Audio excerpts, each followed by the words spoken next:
清水山城は標高210メートルの清水山山頂から尾根伝いに築かれた山城です。1591年、豊臣秀吉の朝鮮出兵の中継ぎの城、秀吉の御座所として築かれました。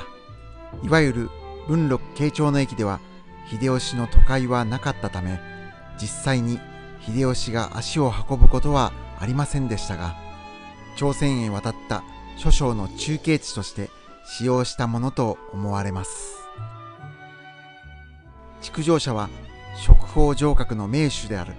毛利高政と伝わっていますが、一説に対馬領主であった宗氏を主体に九州諸将の助力で築城したとも言われています。清水山城は広大な城ですが、居住性はあまり考慮されておらず、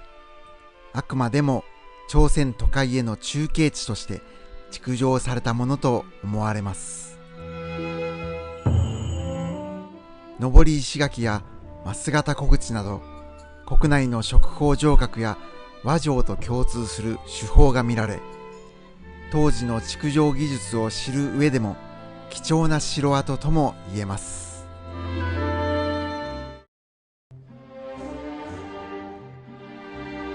要衝の港である伊豆原港から徒歩30分ほどで、南東尾根先端の登り口から三の丸に至ります。三の丸の石垣は比較的大きな割り石が粗く積まれていますが、表面は平らに加工され、いわゆる打ち込み萩に近い形態となっています。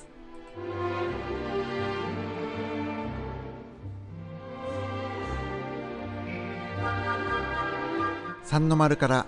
尾根中腹の二の丸にかけて、石積みで車内を囲っていた形跡が残っています。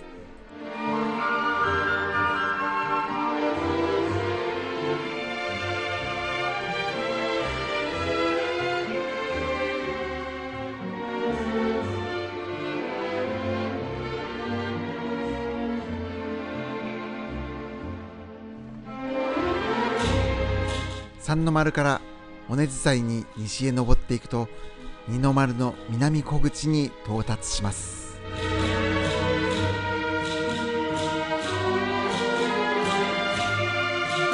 二の丸は尾根の中腹に築かれた車で、城内で最も丁寧に作兵されています。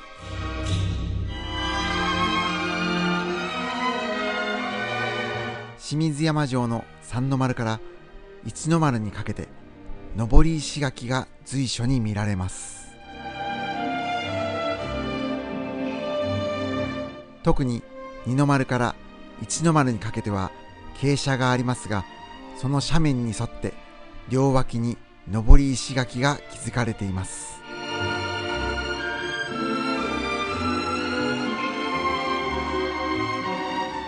二の丸の中部には一段高い土壇があり、周囲に石列が並ぶ場所があります。何らかの構造物があったのかもしれません。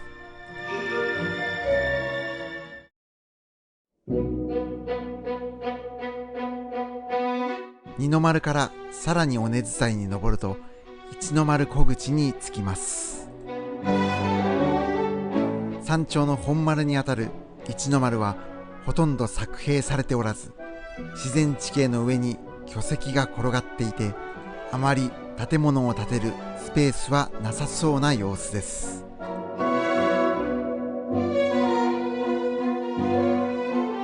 一の丸小口は平入りで、両側の石垣は幅広く、上面が平らにならされていて、櫓門のような門があったとも思えます。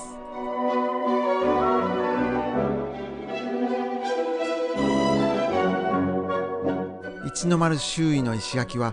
平たい割り石を用いたもので、二の丸、三の丸とは積み方が異なります。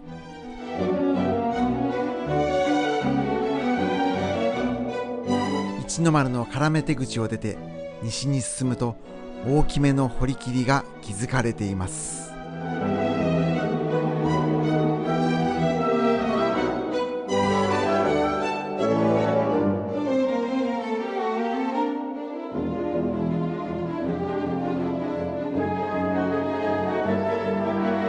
1の丸、2の丸、3の丸と石の形状、積み方がそれぞれ異なるのもこの城の特徴とも言えます。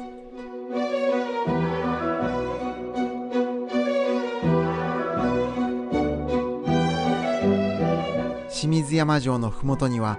対馬領主であった宗氏の居城、金石館があります。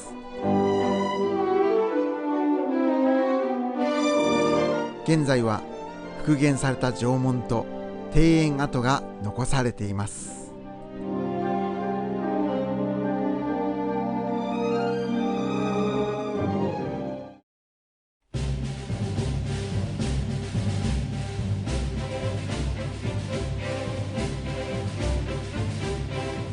現在、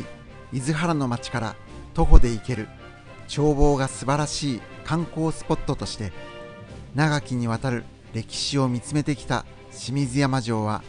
今も地域に愛され続けています。